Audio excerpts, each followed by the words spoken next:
Hello, and welcome to another episode of God's Manager for Life. Today, I want to talk to you about procrastination. Sometimes that is part of the reason why we're not good money managers and why we are not taking care of the resources that God has given us. My basic premise, if you have been listening to these episodes, my basic premise is that we are managers of the resources that God gives us. We are not owners. And many times we have good intentions and we say, yes, I want to be a good manager of the resources that God has given me, but you just keep putting it off. And so I'm calling that procrastination. I'm not equating procrastination with laziness. It's a difficult task when you have been spending money any way that you want, when you have been considering it to be your money, your hard-earned money, you worked for it, and you think you can do whatever you want. Well, that is maybe the way you've thought in the past, but I'm wanting to get you to think about you being a manager of those resources, and therefore that you cannot continue putting off managing what God has given to you. One of the reasons that we want to be good managers is because we want God to entrust great things to us, and we may be praying and asking God to advance us on our job or help us to get a better car or a better home to live in and that kind of thing. But we want God to give us more, but we don't want to accept more responsibility. And so, beloved, today I am saying that we need to stop procrastinating. We need to get out of that cycle. We need to call it what it is, that we're putting off doing difficult things.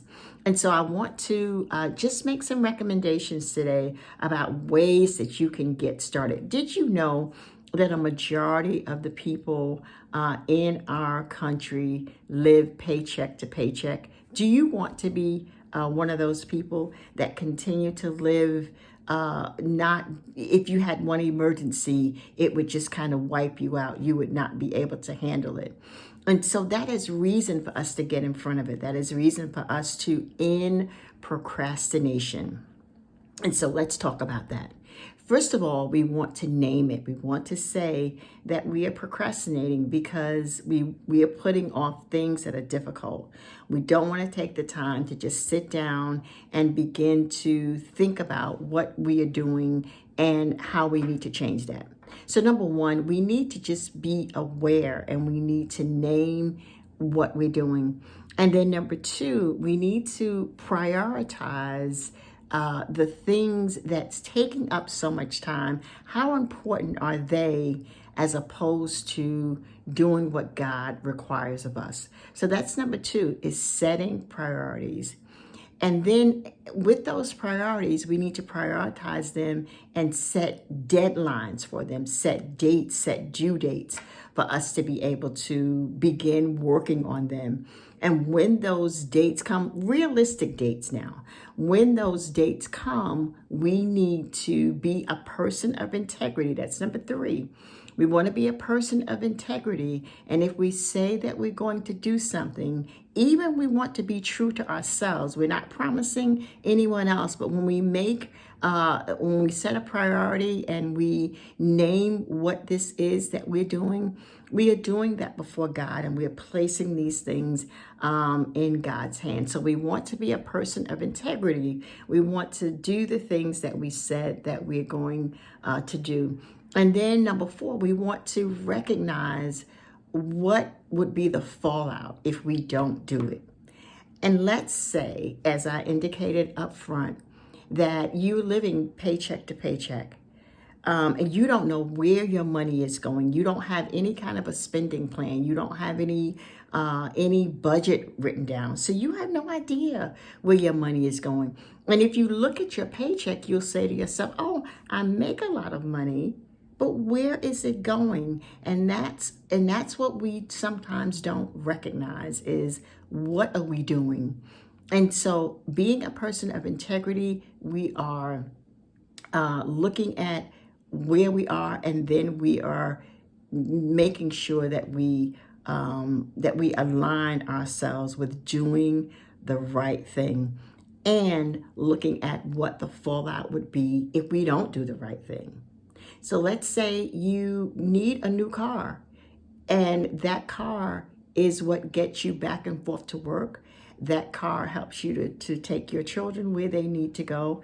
And you may live in a space where there is no public transportation. And so you need to depend on that car. And you know that within the next year or so, that car is going to give out. When it gives out, look how many things it affects. It affects your ability to work. It affects your ability to get your children where you need to go. And it affects your livelihood. So getting ahead of this early can avoid drastic consequences. Let's use another scenario. Maybe you're living in a place where it's not enough room for you and your family. You make enough money, but you don't know where your money is going. You don't have a spending plan. You don't have a budget. And you are procrastinating. You just continue to put off looking at what is keeping you bound. And you might say to someone, oh yeah, we need to move to a larger place, but I can't afford it. Is that really true? Maybe you don't even know that whether you can afford it or not, because there are some things that you might be able to cut out of your budget and out of your spending rather. And I would venture to say that there is, if you would face it, and you would sit down and begin to look at all of these things, it could help you to overcome the procrastinating spirit that you have. And with all of this, I say, commit all of this to the Lord. He will help you, but we need to be willing to do the will of God. We need to be willing to be good God managers over everything that God has given to us. And I would venture to say that if you commit all of this unto the Lord, that He would be able to help you. And so you need to think about naming that it is procrastination. Then you need to prioritize. Then you need to be a person of integrity to do what you said you're going to do. And then you need to also look at the consequences of what would happen if you continue this behavior of procrastinating.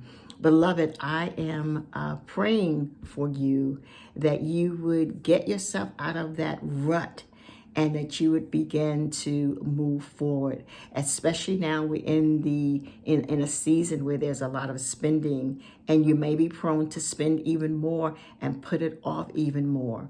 But think about it now in this month. Now, don't put it off until January, but take some time once the house is quiet at night. Sit down with a pad and pencil and write it down. Don't try to do it in your head. So many times I've tried to think about my life and the things that I needed to do, and I thought about them in my head, and it did not really work for me until I began to write it down.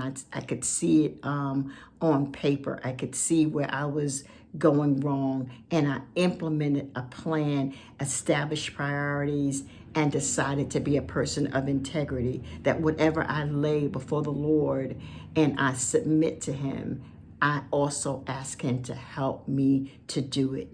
He loves you as well, and He will help you. So, beloved, I thank you for your time today. I am a God manager for life, and I know that you are as well. Let us not procrastinate, but let us be people who are intentional about doing the will of God and managing all that God has entrusted into our hands. God bless you until we meet again. Bye-bye.